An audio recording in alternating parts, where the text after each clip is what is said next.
আসসালামু আলাইকুম রহমতুল্লাহ। এটা হলো বিকাশ ফাইলের একটা কাজ, বুঝছেন। এখানে বিকাশ ফাইল ঢালাই করা হবে আমাদের। দেখতে পাচ্ছেন সবগুলো শাটার সাজানো হয়েছে, প্রত্যেকটা জিনিস দেখেন এই ফিটিং করা হয়েছে অলরেডি।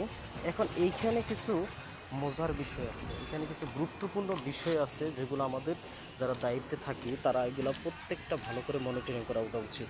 বিশেষ করে কি এই যে পাতিগুলো আছে না, এই পাতিগুলার এই যে হোলগুলো দেখে নেবেন, এগুলা সাইজ অনুযায়ী আপনার যে আমাদের যে এই যে পাইলটা যে আছে এটার সাইজ ঠিক আছে কিনা, এটার সাথে এটা মিলে কিনা এটা দেখে নেবেন। পাতিগুলো দেখে নেবেন ভালো করে, দেখেন প্রত্যেকটা পাতি। আর যখন পাতিটা করবেন এবার দেখেন পুরাটা এইভাবে দেখে নেবেন। দেখে নেওয়ার পরে একটা কাজ করবেন, যখন আপনি এখন এই পাইলের মাথাগুলো আপনি কোন দিকে ফিক্সড রাখবেন সেটা একটু লক্ষ্য রাখবেন। এই যেমন পাইলের মাথা আমরা এইদিকে ফিক্সড রাখছি, এইদিকে ফিক্সড রাখতে গেলে ওই লাইন থেকে এই লাইন পর্যন্ত একটা সুতা দিবেন। সুতা দেওয়ার পরে দেখুন প্লেটগুলো দিচ্ছি আমরা, এই যে প্লেটগুলো দিতে পারছেন, এই প্লেটগুলো ফিক্সড, মানে ওইটা থেকে এইটা পর্যন্ত প্রত্যেকটা একই লেভেলে থাকে, বুঝছেন। এটার দিকে খেয়াল রাখবেন। আর একটা জিনিস খেয়াল রাখবেন কি, যখন এটা চেক করবেন, চেক দিবেন বিশেষ করে এই যে প্লেটটা আছে না, এই প্লেটে এই যে রডটা আছে, এই রডটার সাথে আপনার এই প্লেটের রডটার সাথে এটা যদি অ্যাডজাস্ট ফিক্সড থাকে, এটার সাথে এই যে রডগুলো আছে এটার সাথে একবারে ফিক্সড থাকবে, এটা ওয়ালিং করে দিবে এমনকি। কারণ কি, এটা যখন আপনি করবেন, যখন এটা আপনি ড্রাইভ করবেন হাইড্রোলিক মেশিনতে, যখন ড্রাইভ করেন তখন কিন্তু চাপটা পড়বে এটার ভিতরে যখন চাপ পড়বে তখন কিন্তু আপনার ভেঙে যাওয়ার সম্ভাবনা আছে। এজন্যই আপনার মূলত কি এই যে এই রডগুলো যে আছে, এই রডগুলোর সাথে প্লেটের সাথে জয়েন্ট দিয়ে দেবেন, মানে ওয়ালিং করে দেবে যেটা। আরেকটা জিনিস ভালো করে লক্ষ্য রাখবেন যে এই যে দেখেন কাঠটা আছে, এই কাঠটা একটু ভালো মানের দেওয়ার চেষ্টা করবেন, যাতে যখন আপনার কাস্টিং করবে, কাস্টিং করার সময় যাতে এইদিকে ভাইব্রেশন মারা পর্যন্ত যদি বের হয়ে না আসে, বুঝছেন, যাতে ডায়গোনাল না হয়, মানে ইয়াটা যদি ভেঙে বের না হয়। পাইলটা এমন মানে যেটা থাকবে আমাদের সেটা যদি থাকে ড্রয়িং অনুযায়ী।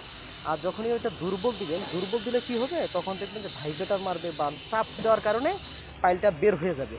সেটার দিকে একটু লক্ষ্য রাখবেন, বুঝছেন। এর মধ্যে তো আপনি ক্লিয়ার কভারটা দেখে নেবেন, এদিকে দেখতে পাচ্ছেন ক্লিয়ার কভার।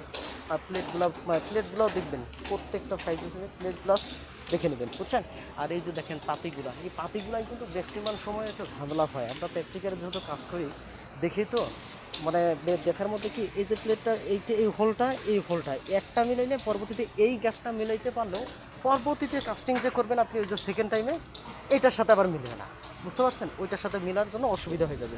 এই যে গ্যাপটা, বিশেষ করে এই গ্যাপটা মানে খেয়াল রাখবেন যে এই গ্যাপ কতটুকু আছে, এই পাইলের এই গ্যাপ কতটুকু আছে এবং এই পাইলের এই পাইল কতটুকু গ্যাপ আছে, এই গ্যাপটুকু কতটুকু আছে, দুইটাই কিন্তু সমান সমান হবে। এটা একটু মাথায় রাখবেন, বুঝছেন। যারা এগুলো কাজের দায়িত্বে থাকেন তারা এইগুলো বিষয়ে বিশেষ করে লক্ষ্য রাখবেন। আর যারা বিশেষ করে কি একবারে যারা প্র্যাকটিক্যালে কাজ করেন তাদের জন্য ভেরি ভেরি ইম্পর্টেন্ট, এগুলো ভেরি ভেরি ইম্পর্টেন্ট। এই দেখেন এইদিকে লাস্ট পর্যায়ে দেখেন, আমি আপনাদেরকে ঘুরাই দেখাচ্ছি পুরো জায়গাটা দেখাচ্ছি, বুঝছেন। আমরা এইটার উপরে আরও অনেকগুলো আমরা কাস্টিং করবো, বিকাশ পাইল কাস্টিং করবো। আবার এইদিকেও কিছুটা করে নেব, বুঝছেন। টোটাল এইখানে যে বিল্ডিংটা উঠবে এই বিল্ডিংটাতে আমরা প্রায় 80টা পাইল করবো, বুঝছেন। 80টা পাইল করবো। এই যে পাইলগুলো আছে এগুলো আছে আমাদের প্রায় 100 ফিট করে, তাই এটা আছে 55 ফিট 4 ইঞ্চি, আর এইটা আছে আপনার 49 ফিট 10 ইঞ্চি, বুঝছেন। এরকম করে জাস্ট মোটামুটি কয়েকটা পাইল আছে।